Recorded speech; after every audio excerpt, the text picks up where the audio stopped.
So, ayan mga besh, mga mamshis. Lockdown is over. Finally. I just wanna share you guys ang naipon ko during lockdown. Actually, hindi talaga to nagpag-start ng lockdown. So, nag-start ito nung mga second week na ng April. Bored ako, walang magawa. Parang na-anxiety ako, hindi ako makatulog.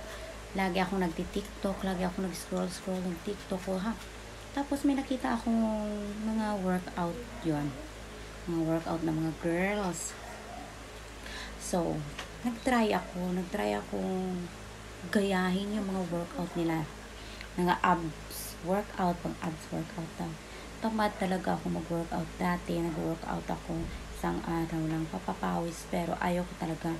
Kasi naniniwala ako talaga na dati na kapag nag-workout ka, papayat ka.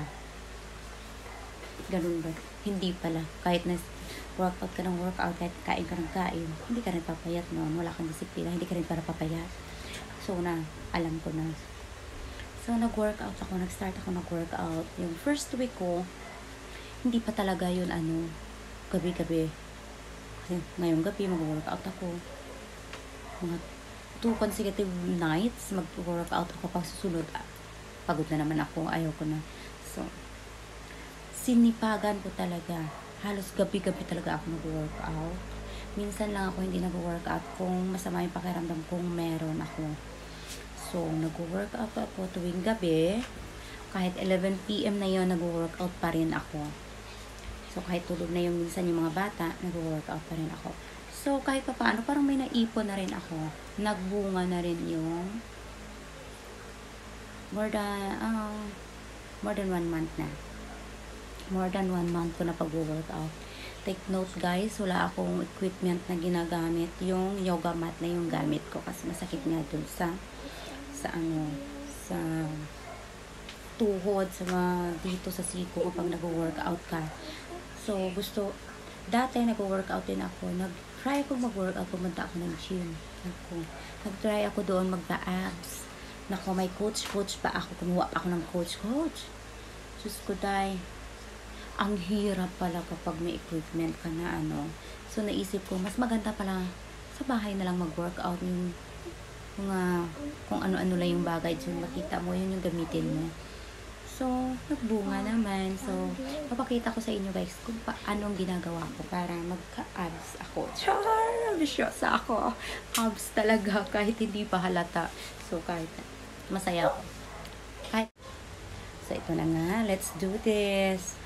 Kadalasan yung mga babae kasi mga kapwa natin babae, kadalasan yung mga workout na nakikita ko magpapalaki ng puwet, mga ganon. Ayaw ko talaga ng ganon. Okay na ako dito sa flat turn sa aking dibdib. Okay na yung flat sa harap, flat sa likod. Sinasabi nga nila, dalawa daw yung likod ko. Pakialam nyo ba? I-accept ko nga yun. Bakit kayo hindi nyo ma-accept, diba? Accept nyo na lang. Huwag kayong tumingin kung ayaw nyo, diba? Kasi nga, gusto ko lang magka-abs kasi mahilig ako ng crop top, mga ganyan, mga sexy damit. Kahit nanay na ako, may 2 na akong anak, may ganun pa rin ako. Na pagkamalan ako lagi sa mall na minor pa. Lalo na ngayon karaang mga lockdown kasi nakamas. Tapos sabi, "Ma'am, ilang taon ka na?" Sabi, 30. Gusto mo ID? Dating ko ID. Ay, 30 ka para. Sabi, hindi halata sa katawan kasi pambata. So, let's do this, guys.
for now, ang hirap abs. Grabe yung pawis ko, tagaktak. Sabi nga nila, no pain, no gain. So, kaya, ganon. Nakakapagod yun, guys. Grabe. So, yung ginawa ko yan na yun is, 30 seconds lahat yun. 30 seconds. Nagka-counting talaga ako. 30 lahat yun. Every, ko nagawa na exercise, 30 lang yun. So, kapag sinipag ako, sa tanghali mag-exercise ako.